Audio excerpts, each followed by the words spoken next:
सर्वप्रथम जय शिवराय शेतकरी बांधवांना. मी आबा आवटे, शेलू मोंडा येथे श्री राधे कृषी सेवा केंद्र या नावाने माझी फार्म आहे. आमचे मित्र रवी नाना मोगल हे प्रगतशील शेतकरी, कुंडीचे शेतकरी आहेत. आपण त्यांच्या कापसासाठी कोर्टिवा कंपनीचं मायकॉप म्हणजे याच्यात मायक्रोरायझा आहे. शेतकरी मित्रांनो, आपण त्यांना कापसासाठी मायक्रोरायझा दिलता.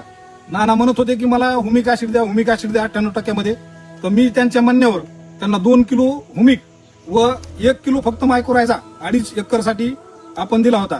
त्यांनी 2.5 एकरला 1 किलो मायक्रोरायझा व 2 किलो हुमिक 2 एकरला त्यांनी सोडलंय.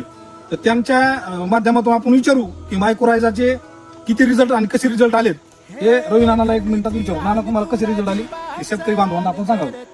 पेक्षा तर चांगल्या पद्धतीनं रिझल्ट आलेले आहेत मायक्रोरायझाचे, आणि काळोखी पण कापसाला चांगल्या पद्धतीने आहे. फक्त मायक्रोरायझाचे रिझल्ट यायला थोडे 4 दिवस लेट लागले मला. अगोदर मलाही सुरुवातीला 8 दिवस वाटलं, विशेष काही वाटत नाही, पण खरे रिझल्ट 10 दिवसानंतर सुरू झाले. त्याची काळोखी आली, झाडामध्ये हाईट वाढली, फळधार नाही ते सगळं चांगल्यापैकी वाढ झाली. आपण बघू शकता इकडनं आपण मायक्रोरायझा दिलेले एकच शेत आहे आणि इकडनं हुमिक ऍसिड 98% दिलेला आहे. तुम्ही दोन्हीचाही फरक बघू शकता. हाईट मध्ये व ग्रेनरी मध्ये एकदम म्हणजे 50% फरक आहे.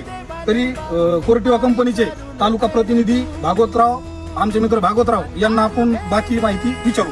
भागवतराव, 2 मिनिटं माहिती सांगा शेतकऱ्यांना. कोर्टिवा कंपनीचं मायकॉप नावाने आपलं मायक्रोरायझा इथं आपण शेतकऱ्यांना भाऊच्या मार्गदर्शनाखाली रिकमेंडेशन केलेलं होतं त्यांनी. तर आज आपण ज्या प्लॉटला आलोय, अक्षरशः प्लॉटमध्ये पिकांमध्ये ब्रँचिंगमध्ये जवळपास 30 ते 40% याचा फरक आहे. आणि पिकाच्या हाईटमध्ये जर बघायचं झालं कापसामध्ये तर तुम्ही बघू शकता इथे, तर जवळपास 4 ते 5 इंचाचा फरक तुम्हाला शेंड्यामध्ये दिसून येतो आणि फांद्यामध्ये बी दिसून येतो, पात्यामध्ये बी फरक दिसून येतो. आपण रवी भाऊंना विचारू की खरी खोट त्यांचा रिझल्ट आला का नाही. तुम्हाला त्यांचा नंबरही देऊ. आपण जे करतो तो क्वालिटी करतो, असं खोटं कुठंही नाही. आता इथंच तुम्हाला 2 मिनिटात फरक दाखवतो. रवी भाऊ, तिकून एक दाखवा आणि इकडला एक फरक दाखवा.